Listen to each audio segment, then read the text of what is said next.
Vous faites une autre proposition, vous indiquez quelque part dans votre ouvrage que pour redonner sens à la dimension collective et à l'altérité, il faut rendre les codes sociaux explicites pour que chacun se les approprie. Question difficile, quels sont ces codes sociaux qui seraient communs dans nos sociétés multiculturelles?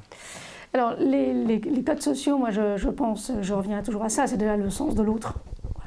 Le sens de l'autre et le sens du collectif. Et ça n'est pas difficile à construire, quelles que soient les cultures, parce qu'on oublie souvent que les cultures traditionnelles font primer le collectif sur l'individu. C'est d'ailleurs pour cette raison que nos sociétés sont allées vers une émancipation de plus en plus importante. La génération des années 60 a été très porteuse de cette émancipation individuelle par rapport aux prescriptions du collectif. Donc il ne s'agit pas de revenir en arrière, mais il faut juste comprendre que les sociétés traditionnelles, accordant beaucoup plus d'importance au collectif qu'à l'individu, sont de toute façon porteuses du collectif. Voilà, donc déjà, et donc ça veut dire que dans une société multiculturelle, si on essaie de construire ça, mais pour moi ça n'est pas très difficile à construire.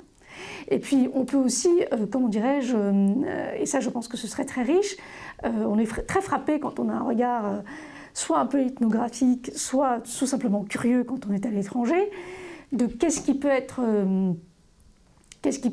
intelligent et porteur pour le collectif. Et il y a énormément de pratiques dans les sociétés traditionnelles qui pourraient être très intéressantes pour nous, qui sont, comment dirais-je, par exemple l'importance accordée, je prends un exemple qui est un exemple d'une société africaine, Afrique de l'Ouest, où au fond, c'était une expérience très intéressante de l'ethnologue qui a été très choquée de voir que les femmes étaient mises à l'écart de la tribu lors de leur période mensuelle des femmes. Voilà. Et donc il a trouvé ça très choquant parce que c'était... Voilà, avec sa culture, c'était elles sont entachées, on ne souhaite pas qu'elles soient en contact avec le reste de la collectivité quand elles vivent ça, etc. Puis en creusant, en faisant son enquête, il s'est rendu compte que c'était absolument pas ça.